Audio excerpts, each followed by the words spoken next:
ನಮಸ್ತೆ ಸ್ನೇಹಿತರೆ, ಶಕ್ತಿ ಚಾನೆಲ್ಗೆ ಸ್ವಾಗತ. ಹೇಗಿದ್ದೀರಾ ನೀವೆಲ್ಲರೂ ಚೆನ್ನಾಗಿದ್ದೀರಾ ಅಂತ ನಾನು ಭಾವಿಸ್ತೀನಿ.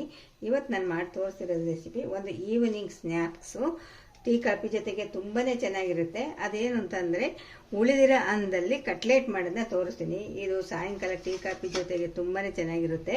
ಮತ್ತು ಮಕ್ಕಳು ಸ್ಕೂಲಿಂದ ಬರೋಷ್ಟರಲ್ಲಿ ಈ ಥರ ಮಾಡಿಕೊಟ್ರೆ ಮಕ್ಕಳು ಕೂಡ ಇಷ್ಟಪಟ್ಟು ತಿಂತಾರೆ. ಇವಾಗ ಸುಲಭವಾಗಿ ರುಚಿಯಾಗಿ ನಾನು ಉಳಿದಿರೋ ಅನ್ನದಲ್ಲಿ ಕಟ್ಲೆಟ್ನ ಹೇಗೆ ಮಾಡೋದು ಅಂತ ತೋರಿಸ್ತೀನಿ.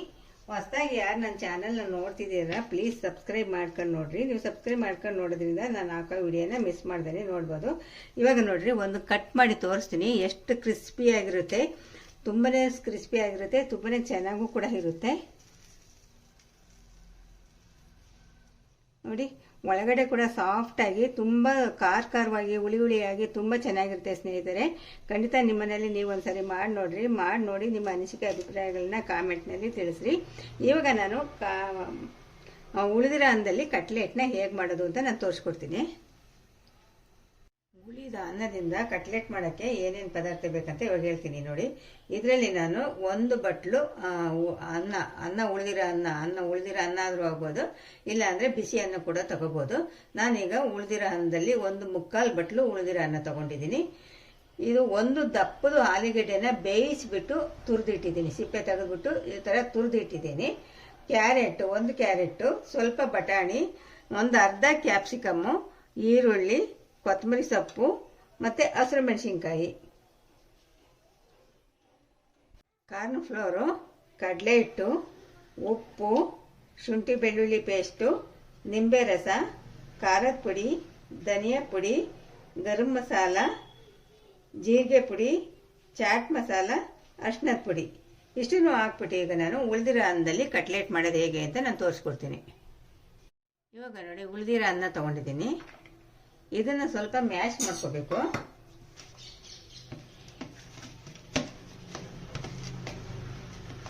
ಈ ಥರ ಮ್ಯಾಶ್ ಮಾಡ್ಕೋಬೇಕು.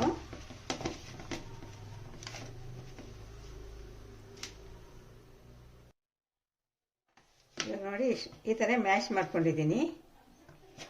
ಇವಾಗ ಇದಕ್ಕೆ ಮಸಾಲೆ ಎಲ್ಲ ಸೇರಿಸೋಣ.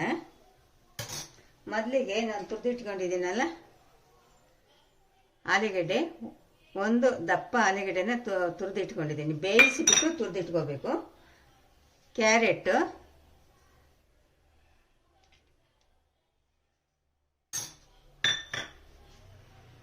ಬಟಾಣಿ,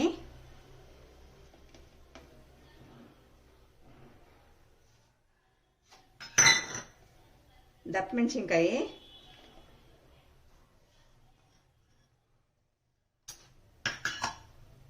ಈರುಳ್ಳಿ,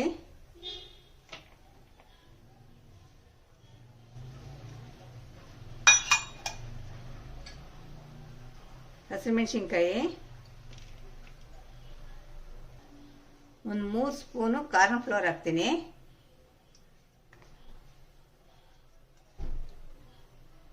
ಕಾರ್ನ್ ಫ್ಲೋರು, ಕಡಲೆ ಹಿಟ್ಟು ಹಾಕ್ತೀನಿ, 3 ಸ್ಪೂನ್ ಕಡಲೆ ಹಿಟ್ಟು ಹಾಕ್ತೀನಿ.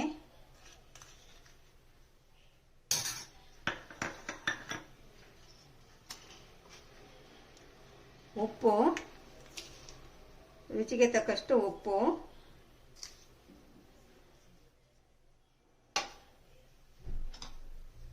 ಶುಂಠಿ ಬೆಳ್ಳುಳ್ಳಿ ಪೇಸ್ಟು,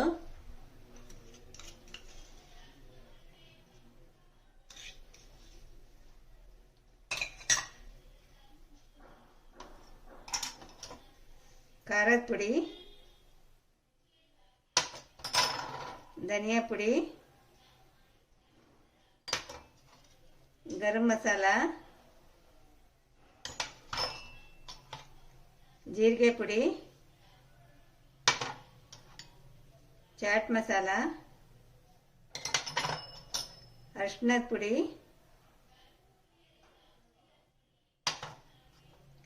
ನಿಂಬೆ ರಸ,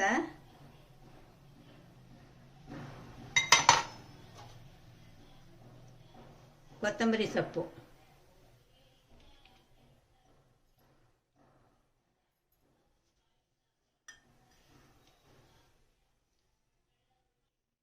ಇವಾಗ ನೀರು ಹಾಕ್ತೇನೆ ಇಷ್ಟನ್ನು ಕಲಿಸ್ಕೋಬೇಕು. ಇವಾಗ ಈರುಳ್ಳಿಲಿ ನೀರು ಬಿಡುತ್ತೆ ಮತ್ತು ಆಲೂಗೆಡ್ಡೆ ಕೂಡ ನೀರು ಬಿಡುತ್ತೆ. ಇಷ್ಟನ್ನು ಕೂಡ ನೀರು ಹಾಕ್ಬಾರ್ದು, ನೀರು ಹಾಕ್ದೇ ಕಲಿಸ್ಕೋಬೇಕು.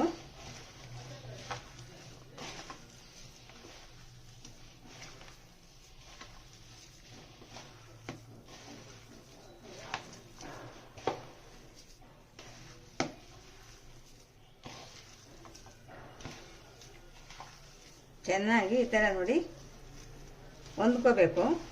ನಾವು ಹಾಕಿರೋ ತರಕಾರಿ ಮಸಾಲೆ ಎಲ್ಲ ಆ ಹಳೆ ಅನ್ನಕ್ಕೆ, ಉಳಿದಿರೋ ಅನ್ನಕ್ಕೆ ಹೊಂದ್ಕೋಬೇಕು. ಈ ಥರ ಕಲಿಸ್ಬೇಕು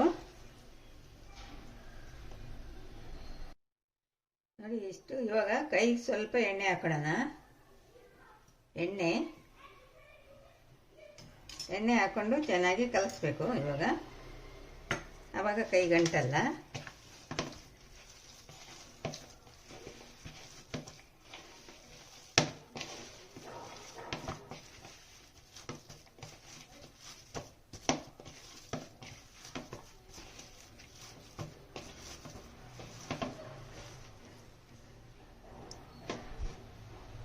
ನೋಡಿ ಈ ಥರ ಕಲಿಸ್ಬೇಕು.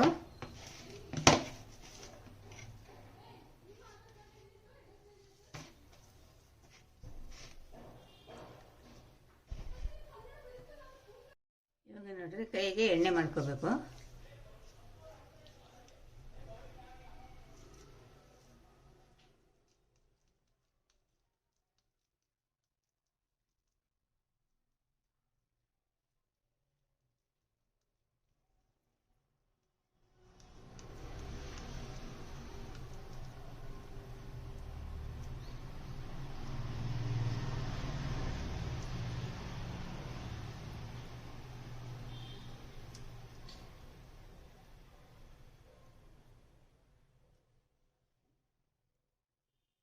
ಈ ಥರ ಮಾಡಬೇಕು ಕಟ್ಲೆಟು.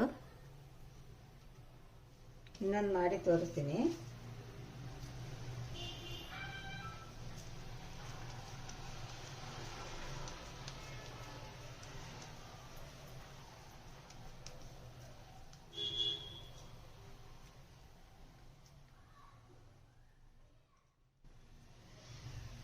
ಈ ಥರ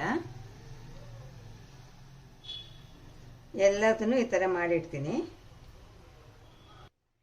ಈಗ ನೋಡಿ ಈ ಥರ ನಾನು ಎಲ್ಲದನ್ನು ಕಟ್ಲೆಟ್ ಮಾಡಿ ಇಟ್ಟಿದ್ದೀನಿ. ಇವಾಗ ನಾನು ಎಣ್ಣೆಲಿ ಕರೆದು ತೋರಿಸ್ತೀನಿ. ಈಗ ನೋಡಿ 2 ಬ್ರೆಡ್ ಪೀಸ್ ತೊಗೊಂಡಿದ್ದೀನಿ. 2 ಬ್ರೆಡ್ ಪೀಸ್ ತೊಗೊಂಡು ಇದನ್ನು ಪುಡಿ ಮಾಡ್ತೀನಿ. ಮಿಕ್ಸಿ ಜಾರ್ಗೆ ಹಾಕ್ತೀನಿ. ಇದನ್ನ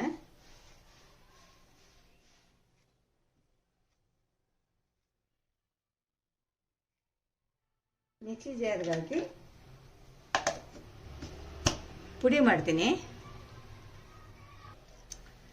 ಬ್ರೆಡ್ಡನ್ನು ನಾನು ಈ ಥರ ಪುಡಿ ಮಾಡಿ ಇಟ್ಟಿದ್ದೀನಿ. ಬ್ರೆಡ್ ಕ್ರಮ್ಸ್ ಅಂತಾರೆ ಇದಕ್ಕೆ.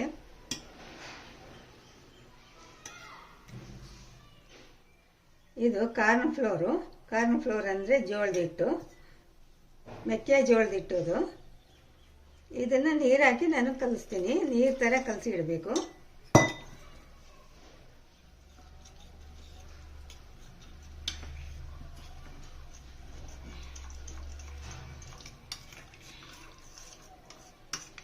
ಇದು ಬೈಂಡಿಂಗ್ಗೆ ನೋಡಿ ಈ ಥರ ನೀರು ಹಾಕಿ ಕಲಸಿ ಇಡಬೇಕು.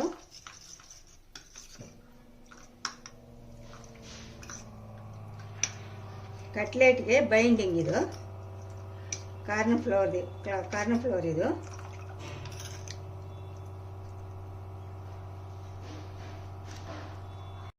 ಇವಾಗ ನೋಡಿ ಇದು ಕಾರ್ನ್ ಫ್ಲೋರ್ನ ಮಿಕ್ಸ್ ಮಾಡಿ ಇಟ್ಕೊಂಡಿದ್ನಲ್ಲ ಕಾರ್ನ್ ಫ್ಲೋರು.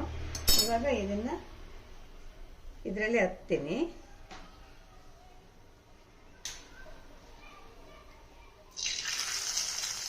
ಇದರಲ್ಲಿ ಅದ್ದೆ ಆದಮೇಲೆ ಇದು ಬ್ರೆಡ್ನ ಪುಡಿ ಮಾಡಿ ಇಟ್ಕೊಂಡಿದ್ನಲ್ಲ ಅದು ಈ ಥರ ಮಾಡಿ ಇಲ್ಲಿ ಹಾಕಬೇಕು.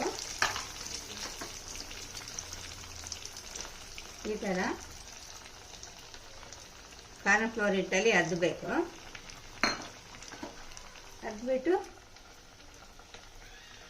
ಬ್ರೆಡ್ಡಿನ ಪುಡಿ ಮಾಡಿಟ್ಟಿದ್ನೆಲ್ಲ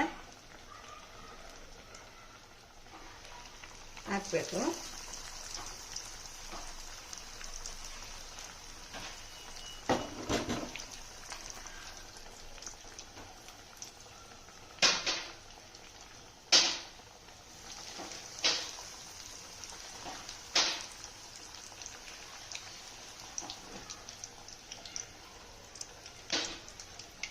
ಈ ಥರ ಬ್ರೆಡ್ಡಿನ ಪುಡಿನಲ್ಲಿ ಅದ್ದು ಬಿಟ್ಟು ಹಾಕಬೇಕು. 1 ನಿಮಿಷ ನೀವು ಜಾಲರಿ ಹಾಕಬೇಡ್ರಿ, ಸ್ವಲ್ಪ 1 ನಿಮಿಷ ಆದಮೇಲೆ ಉಲ್ಟ ಮಾಡಿ ಹಾಕಬೇಕು.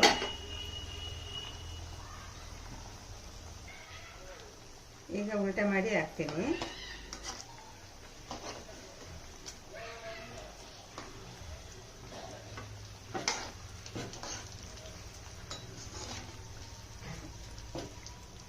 ಎರಡೂ ಕಡೆ ಕೆಂಪಾಗೋವರೆಗೂ ಕೂಡ ಮೀಡಿಯಂ ಉರಿನಲ್ಲಿ ಬೇಯಿಸಬೇಕು. ಉರಿ ದೊಡ್ಡದು ಮಾಡ್ಕೋಬಾರ್ದು.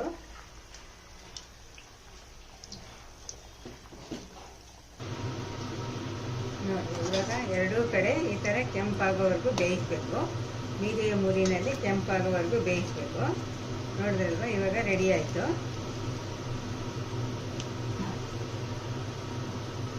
ಉಳಿದ ಅನ್ನದಲ್ಲಿ ಕಟ್ಲೆಟು ರೆಡಿ ಆಯಿತು.